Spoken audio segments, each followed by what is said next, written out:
നമസ്തേ. നമുക്ക് പുതിയൊരു പ്രോഗ്രാമിലേക്ക് പോകാം.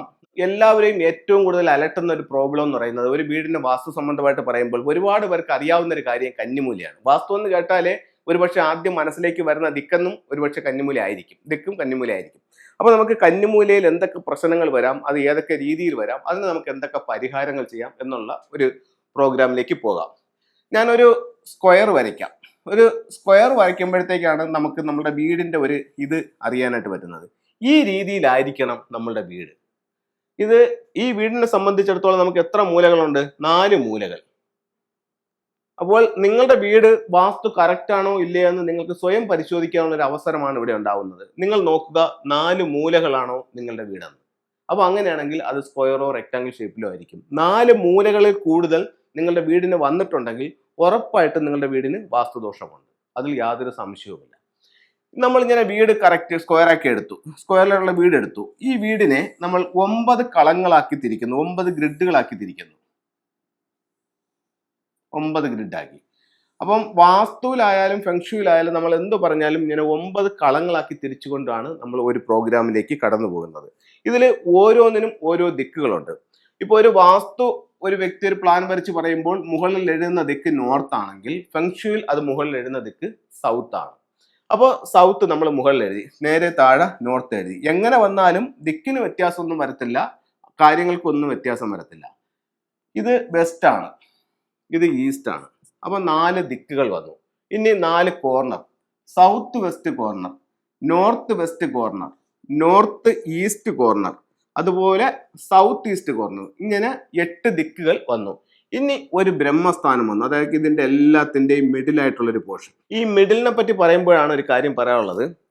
നിങ്ങൾ പുതിയ വീട് വയ്ക്കാനായിട്ട് ആഗ്രഹിക്കുന്ന ഒരു വ്യക്തിയാണ്, നിങ്ങൾ പുതിയ വീട് വെച്ചുകൊണ്ടിരിക്കുന്ന ഒരു വ്യക്തിയാണെന്നുണ്ടെങ്കിൽ ഒരു വീടിനെ ഏറ്റവും പവർഫുൾ ആക്കാനുള്ള ഒരു മെത്തേഡ് പിരമിഡ് വാസ്തുവിലുണ്ട്. ഈ വീടിന്റെ ബ്രഹ്മസ്ഥാനത്തായിട്ട് പിരമിഡുകൾ സ്ഥാപിക്കുന്നത്, അതിന് പ്രത്യേക ചില രീതികളും ചില കണക്കുകളും ഉണ്ട്. ആ ഒരു അളവിൽ ആ ഒരു മെഷർമെന്റ് ഒക്കെ എടുത്തിട്ട് അതിൻ്റെതായിട്ടുള്ള എനർജൈസ് ചെയ്ത് ആ ഒരു ഭാഗത്ത് പിരമിഡ് സ്ഥാപിക്കുകയാണെന്നുണ്ടെങ്കിൽ കാലാകാലം അതിൻ്റെ ഒരു എനർജി നിലനിൽക്കും. ആ വീടിന് എപ്പോഴും ഒരു പോസിറ്റീവ് ആയിട്ടുള്ള എനർജി എപ്പോഴും അത് ഉണ്ടാവും. അപ്പോൾ അത് നിങ്ങളൊന്ന് മനസ്സിലാക്കാൻ വേണ്ടി മാത്രം പറഞ്ഞത്. ഞാനൊരു ടോപ്പിക്ക് പറഞ്ഞു വന്നപ്പോൾ ആ പോയിന്റ് നിങ്ങൾക്ക് വേണ്ടി പറഞ്ഞു തന്നേന്നുള്ളൂ. ഇപ്പൊ നമ്മൾ പറഞ്ഞു വന്നുകൊണ്ടിരിക്കുന്ന മാറ്റർ സൗത്ത് വെസ്റ്റിൽ നമുക്ക് വന്നാക്കുന്ന മിസ്റ്റേക്കുകളെ പറ്റിയാണ് സംസാരിക്കുന്നത്. ഇപ്പോൾ ഒരു വീടിനെ സംബന്ധിച്ചിടത്തോളം സൗത്ത് വെസ്റ്റ് ഭാഗം വീട് പണി ചെയ്തപ്പോഴത്തേക്ക് നമ്മൾ പോയി നോക്കി, നമ്മളിപ്പോൾ ഈ പ്രോഗ്രാം കണ്ടതിനനുസരിച്ച് നമ്മൾ വീട് പോയി, എൻ്റെ വീട് സ്ക്വയർ ആണോ? അങ്ങനെ നോക്കുമ്പോൾ സ്ക്വയർ അല്ല. അപ്പോൾ നമ്മൾ ഓരോ ദിക്കുകളും മനസ്സിലാക്കിയിട്ട് ഏത് ദിക്കാണ് പോയിരിക്കുന്നത്. അപ്പോൾ എൻ്റെ വീടിന്റെ സൗത്ത് വെസ്റ്റ് ഭാഗമാണ് പോയിരിക്കുന്നത്. അപ്പോൾ സൗത്ത് വെസ്റ്റ് നഷ്ടപ്പെട്ടു പോയൊരു വീടിന് എന്തൊക്കെ പ്രശ്നങ്ങൾ വരാന്നുള്ളത് ഞാൻ പറയാം. അപ്പോൾ അത് നിങ്ങളുടെ ജീവിതവുമായി നിങ്ങൾ തട്ടിച്ചു നോക്കുമ്പോൾ അത് ശരിയാണോ ഇല്ലേ എന്നുള്ളത് നിങ്ങൾക്ക് സ്വയം വിശകലനം ചെയ്യാനായിട്ട് സാധിക്കുന്നതാണ്. അപ്പോൾ ഒരു വീടിനെ സംബന്ധിച്ചിടത്തോളം സൗത്ത് വെസ്റ്റ്, ഞാൻ വാസ്തവം ഫെങ്ഷുയും രണ്ടും നിങ്ങൾക്ക് പറഞ്ഞു തരികയാണ്. സൗത്ത് വെസ്റ്റ് മിസ്സിംഗ് ആയി. സൗത്ത് വെസ്റ്റ് മിസ്സിംഗ് ആകുമ്പോൾ നോർത്ത് ഈസ്റ്റ് ഭാഗത്തെ നിന്ന് ഒരു പോസിറ്റീവുള്ള ഒരു എനർജി വന്ന് സൗത്ത് വെസ്റ്റ് ഭാഗത്ത് സ്റ്റോർ ചെയ്യുന്നതായിട്ടാണ് വാസ്തുവിൽ പറയുന്നത്. അപ്പോൾ ഇവിടെ നിന്ന് വരുന്ന ഒരു കാന്തിക തരംഗം ഇവിടെ വന്ന് സ്റ്റോർ ചെയ്യണമെങ്കിൽ ഇവിടെ എന്തുണ്ടായിരിക്കണം? ഇവിടെ റൂം ഉണ്ടായിരിക്കണം. ഇപ്പോൾ ഇത്തരത്തിൽ ഈ ഭാഗത്ത് റൂം ഇല്ലാത്തൊരു വീടാണെങ്കിൽ ഈ ഭാഗത്തെ റൂം ഇപ്പോൾ ഓൾറെഡി ഇല്ല, ഇതിനെ ഞാൻ ഒഴിവാക്കി ഇതുപോലെയാണ് നിങ്ങളുടെ വീട് ഇരിക്കുന്നതെന്നുണ്ടെങ്കിൽ നിങ്ങൾക്ക് ഉറപ്പായിട്ടും അവിടെ സാമ്പത്തിക പ്രശ്നങ്ങൾ ഉണ്ടാവും. എത്ര പണം വന്നാലും കയ്യിൽ നിൽക്കുന്നില്ല. പലതരത്തിലുള്ള ബുദ്ധിമുട്ടുകളും കഷ്ടപ്പാടുകളും നിങ്ങളുടെ ജീവിതത്തിലേക്ക് വരാനുള്ള സാധ്യത വളരെ കൂടുതലാണ്. ഇപ്പൊ നിങ്ങൾക്ക് അപ്പോൾ നിങ്ങൾ പറയും, സാറേ എൻ്റെ വീട് അത്രയും ഭാഗമൊന്നും പോയിട്ടില്ല, ഒരു ചെറിയ മൂല ഞാൻ എടുത്തിട്ടുണ്ട്, അതിനെന്തെങ്കിലും കുഴപ്പമുണ്ടോ എന്ന് ചോദിച്ചാൽ ഉണ്ട്, കുഴപ്പമുണ്ട്. അവിടെയും കന്നിമൂല പോയിട്ടുണ്ട്, അവിടെയും ഈ പറയപ്പെടുന്ന ഇത്രയും ഭാഗം പോയിട്ടുണ്ട്. മനസ്സിലായല്ലോ? അപ്പൊ കന്നിമൂല നഷ്ടപ്പെട്ടു പോയി കഴിഞ്ഞാൽ ഇത്തരത്തിലുള്ള ബുദ്ധിമുട്ടുകൾ വരും. അതുപോലെ അപ്പോൾ അടുത്തൊരു ചോദ്യം ചോദിക്കുന്നത് പറഞ്ഞു കഴിഞ്ഞാൽ ഈ കന്നിമൂല ഭാഗത്ത് എന്ത് റൂം വരാം എന്ന് ചോദിച്ചാൽ വാസ്തുപ്രകാരം അവിടെ ഏറ്റവും അനുയോജ്യമായ റൂം എന്ന് പറയുന്നത് ഇവിടെ ഒരു ബെഡ്റൂമാണ് വരേണ്ടത്. കന്നിമൂലയിൽ ബെഡ്റൂം. അപ്പോൾ വാസ്തുവിൽ പറയുന്നുണ്ട് കന്നിമൂല ഭാഗത്ത് ബെഡ്റൂം ഉപയോഗിക്കുക, എന്നിട്ട് കുടുംബനാഥനും കുടുംബനാഥയും ആ റൂം ഉപയോഗിക്കുക എന്ന് പറയുന്നുണ്ട്. ചിലർ പറയുന്നുണ്ട് ഇതിവിടെ ഉപയോഗിച്ചുകൂടാ, ഇവിടെ വിളക്കകണം കത്തിക്കാനേ ചെയ്യാവൂ, അല്ലാതെ ഒന്നിനും ഉപയോഗിച്ചുകൂടാ എന്ന് പറയുന്നുണ്ട്. പക്ഷേ ആ കന്നിമൂല ഭാഗം മാസ്റ്റർ ബെഡ്റൂം ആക്കി ഉപയോഗിക്കുന്നത് വാസ്തുപ്രകാരം ഏറ്റവും നല്ല കാര്യമാണ്. അപ്പോൾ നമ്മൾ കന്നിമൂല മാസ്റ്റർ ബെഡ്റൂമായിട്ട് ഉപയോഗിക്കാം. ഇനി കന്നിമൂലയിൽ എന്തൊക്കെ ചെയ്യാമെന്നുള്ള 1-2 കാര്യങ്ങളും കൂടെ പോവാം. ഒരു കന്നിമൂല ബെഡ്റൂം നമ്മൾ എടുത്തു. ഈ ബെഡ്റൂം എടുത്താൽ ഈ കന്നിമൂല ബെഡ്റൂമിലേക്കുള്ള വാതിൽ ഇവിടെ നിന്നായിരിക്കണം. അവിടെ നിന്നായിരിക്കണം എന്ന് പറഞ്ഞു കഴിഞ്ഞാൽ അത് ഏത് ഭാഗത്താണ്? നോർത്ത് ഈസ്റ്റ് ഭാഗത്ത്. ഈ നോർത്ത് ഈസ്റ്റ് ഭാഗം എന്ന് പറയുന്നത് എന്താണ്? ആ ബെഡ്റൂമിന്റെ നോർത്ത് ഈസ്റ്റ് ആണ്. ഇപ്പൊ നമ്മൾ ഈ മൊത്തം വീടിന് 8 ദിക്കുകളുണ്ട് എന്ന് പറയുന്നത് പോലെ അതിന്റെ മിനിയേച്ചർ ഭാഗമാണ് ഈ റൂം എന്ന് പറയുന്നത്. അതിനും ഒരു 8 ദിക്കുകളുണ്ടെന്നുള്ള കാര്യം നമ്മൾ മനസ്സിലാക്കണം. അപ്പൊ അതിന്റെ നോർത്ത് ഈസ്റ്റ് ഭാഗത്ത് നമുക്ക് ഡോർ വെക്കാം. ഇനി നമ്മുടെ പണപ്പെട്ടി ഏത് ഭാഗത്ത് വെക്കാം എന്നുള്ളത് അതിന്റെ കന്നിമൂലയിൽ നിൽക്കാം. അതിന്റെ കന്നിമൂല എവിടെയാണ്? ഈ തെക്ക് പടിഞ്ഞാറ് മൂലയാണ് കന്നിമൂല. അപ്പൊ ഇവിടെ നമുക്ക് എന്ത് വെക്കാം? നമുക്ക് അലമാര വെക്കാം. അപ്പൊ ചിലര് ചെറിയ ചില ബോക്സുകൾ കൊണ്ടുപോയി ആ ഭാഗത്ത് വെക്കുന്നുണ്ട്. അപ്പം അങ്ങനെ വെച്ചിട്ട് പണം അതിൽ സൂക്ഷിക്കുന്നുണ്ട്.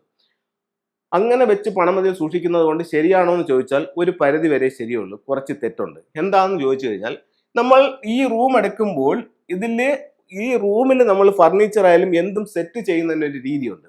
ഈ റൂമിന്റെ കന്നിമൂല വേണം ഏറ്റവും ഉയർന്നിരിക്കാൻ. അപ്പൊ നമ്മൾ ഇവിടെ കൊണ്ടുവന്ന ഒരു ചെറിയ രണ്ടരയുടെ ഒരു ബോക്സ് വെച്ചിട്ട് ഇവിടെ ഒരു അലമാര കൊണ്ട് വെച്ച് കഴിഞ്ഞാൽ ഇതിന്റെ ബാലൻസിങ് ശരിയാവോ? ശരിയാവില്ല. കാരണം എന്ന് പറഞ്ഞാൽ സൗത്ത് ഈസ്റ്റ് പൊങ്ങിയും സൗത്ത് വെസ്റ്റ് താന്നുമാണ് ഇരിക്കുന്നത്. ഒരു ബെഡ്റൂം എങ്ങനെ സെറ്റ് ചെയ്യാന്നുള്ളതിലേക്ക് ഞാൻ പോവുകയാണ്. അപ്പോൾ ഒരു കാരണവശാലും ഇവിടെ ഈ ഒരു ബാലൻസിങ് അല്ല വരേണ്ടത്. കന്നിമൂല ഉയർന്നിരിക്കണം. അപ്പൊ നമുക്ക് എന്ത് വേണം? അവിടെ ഒരു അലമാര വെക്കാം. അലമാര വെച്ചിട്ട് നമ്മുടെ ക്യാഷ് എല്ലാം അതിനകത്ത് വെക്കാം. ഗോൾഡ്, ക്യാഷ്, ഡോക്യുമെന്റ്സ് ഇപ്പൊ കന്നിമൂലയിൽ വെക്കാം. അത് എങ്ങോട്ട് നോക്കി വെക്കണമെന്ന് പറഞ്ഞു കഴിഞ്ഞാൽ വടക്കോട്ട് നോക്കി വെക്കാം. അപൂർവം ചില വീടുകളിൽ വടക്കോട്ട് നോക്കി വെക്കാനായിട്ടൊരു ബുദ്ധിമുട്ടുണ്ട്. കാരണം എന്താണെന്ന് വെച്ച് കഴിഞ്ഞാൽ ഒരുപക്ഷെ ആ വീടിന് ഇവിടെ ഒരു ടോയ്ലറ്റ് ഉണ്ടായിരിക്കും. ഇവിടെ ഒരു ടോയ്ലറ്റ് ഉണ്ടായിരിക്കും. അതിന്റെ ഡോർ ഇവിടെ ആയിരിക്കും. അതിനകത്ത് ഒരു മിററും പിടിച്ചിട്ടുണ്ടായിരിക്കും. അപ്പം ഇത് ഈ ടോയ്ലറ്റിന്റെ നേരെ ആയതുകൊണ്ട് അവിടെ ഒരു ബുദ്ധിമുട്ടുണ്ട്. അങ്ങനെയുള്ള വീടുകൾക്ക് വേണമെങ്കിൽ ഈസ്റ്റിലോട്ട് വെക്കാം. ഏറ്റവും നല്ലത് ഏതാണ്? വടക്കോട്ട് നോക്കി വെക്കുന്നതാണ്. അപ്പോൾ നമുക്ക് ഈ രീതിയിൽ ചെയ്തു. അടുത്ത നമുക്കൊരു ബെഡ്റൂമിനെ സംബന്ധിച്ചിടത്തോളം ഏറ്റവും ആവശ്യം എന്താണ്? പണപ്പെട്ടി വെച്ചു. ഗൃഹനാഥയും തെക്ക് പടിഞ്ഞാറ് ബെഡ്റൂം ഉപയോഗിക്കാമെന്ന് തീരുമാനമെടുത്തു. അവർ അവിടേക്ക് കിടക്കുന്നു. ഇനി പണപ്പെട്ടി വെക്കാനുള്ള സ്ഥലം ചോദിച്ചു. പണപ്പെട്ടി വെക്കാനുള്ള സ്ഥലം പറഞ്ഞു കൊടുത്തു. അത് എങ്ങോട്ട് തിരിച്ചു വെക്കുക എന്നുള്ളതും പറഞ്ഞു കൊടുത്തു. അടുത്തത് അവർക്ക് എന്താ ചെയ്യേണ്ടത്? ബെഡ് ഇടേണ്ടത്. ഈ ബെഡ് ഇടുന്ന കാര്യത്തിൽ നമുക്കൊരു ചെറിയ കൺഫ്യൂഷനുണ്ട്. എന്ന് വെച്ച് കഴിഞ്ഞാൽ നമ്മൾ വാസ്തുവിലും ഫെങ്ഷുവിലും 2 രീതിയിലാണ് നമുക്ക് കിടക്കാനായിട്ട് പറയുന്നത്. എന്നു വെച്ച് കഴിഞ്ഞാൽ ഒന്ന്, നമ്മുടെ വാസ്തുവിൽ പറയുന്നു നിങ്ങൾ കിഴക്കോട്ട് അല്ലെങ്കിൽ തെക്കോട്ട്, സൗത്തിലോട്ടോ ഈസ്റ്റിലോട്ടോ തലവെച്ച് കിടക്കുക, വലതുവശം ചരിഞ്ഞ് എണീക്കാനായിട്ട് വാസ്തുവിൽ പറയുന്നു. ഫെങ്ഷുവിൽ അങ്ങനെയല്ല പറയുന്നത്. ഫെങ്ഷുവിൽ പറയുന്നതെന്ന് പറഞ്ഞു കഴിഞ്ഞാൽ ഗൃഹനാഥന്റെ ഡേറ്റ് ഓഫ് ബർത്ത് എടുക്കുക. അപ്പൊ അപൂർവ ചില വീടുകളിൽ ഗൃഹനാഥനായിരിക്കില്ല അവിടെ ഇൻകം കൊണ്ടുവരുന്നത്. ചിലപ്പോൾ ഗൃഹനാഥന് ജോലി ഇല്ലാത്തൊരവസ്ഥയാണെങ്കിൽ ചിലപ്പോൾ അവിടെ ജോലിയുള്ള ഗൃഹനാഥി ആയിരിക്കും ഇൻകം കൊണ്ടുവരുന്നത്. അപ്പൊ ആരാണോ ആ വീട്ടിലെ കാര്യങ്ങൾ നോക്കുന്നത് അവരുടെ ഡയറക്ഷൻസിലേക്ക് തലവെച്ച് കിടക്കാനാണ് പറയുന്നത്. അപ്പോൾ ഗൃഹനാഥന്റെ ഡേറ്റ് ഓഫ് ബർത്ത് എടുക്കുക. അതില് ഗൃഹനാഥന്റെ ഭാഗ്യ ദിക്കൾ എടുക്കുക. അപ്പോൾ 4 ദിക്ക് ഭാഗ്യവും 4 ദിക്ക് ദോഷവുമാണ്. ആ ഭാഗ്യ ദിക്ക് എടുത്തിട്ട് ആ ഭാഗ്യ ദിക്കിലേക്ക് തലവെച്ച് കിടക്കുക. ഇവിടെ ഗൃഹനാഥന്റെ ഡേറ്റ് ഓഫ് ബർത്ത് അനുസരിച്ച് കുവാ നമ്പർ 8 ആണ് കിട്ടിയെന്ന് കരുതുക. അപ്പോൾ 8 കിട്ടുകയാണെങ്കിൽ 8ന് 4 ഡയറക്ഷൻസ് ഉണ്ട്. സൗത്ത് വെസ്റ്റ്, അത് കഴിഞ്ഞിട്ട് north west, west, north east. ഇത് 4ഉമാണ് 8 കുവാ നമ്പർ ആയിട്ടുള്ള വ്യക്തിയുടെ ഭാഗ്യ ദിക്കുകൾ. അപ്പം ഇദ്ദേഹത്തെ സംബന്ധിച്ചിടത്തോളം ഇത് എങ്ങനെ ദർശനമുള്ള വീടാണ്?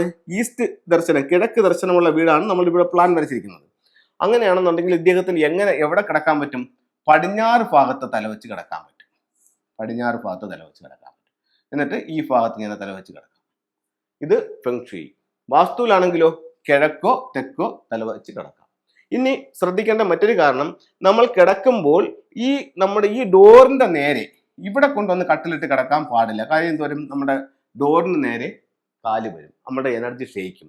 അതുപോലെ തന്നെ ഇവിടെ ഒരു ടോയ്ലറ്റ് ഉണ്ടെങ്കിൽ ഇവിടെ കൊണ്ടുവന്ന് കിടക്കാനും പാടില്ല. കാരണം കാലോ തലയോ ഡോറിന് നേരെയോ ടോയ്ലറ്റിന്റെ ഡോറിന് നേരെയോ വരാൻ പാടില്ല. അതേപോലെ ഈ ടോയ്ലറ്റിന്റെ ഭിത്തിയിൽ ബെഡ് കൊണ്ടുവന്ന് മുട്ടിച്ചിട്ട് കിടക്കാനും പാടില്ല. അപ്പൊ ഇത്തരം കാര്യങ്ങളൊക്കെ ശ്രദ്ധിക്കണം. ഒരുപാട് പേരുടെ ഫോണിൽ നിന്ന് എനിക്ക് അറിയാനായിട്ട് സാധിച്ചതറിയാം.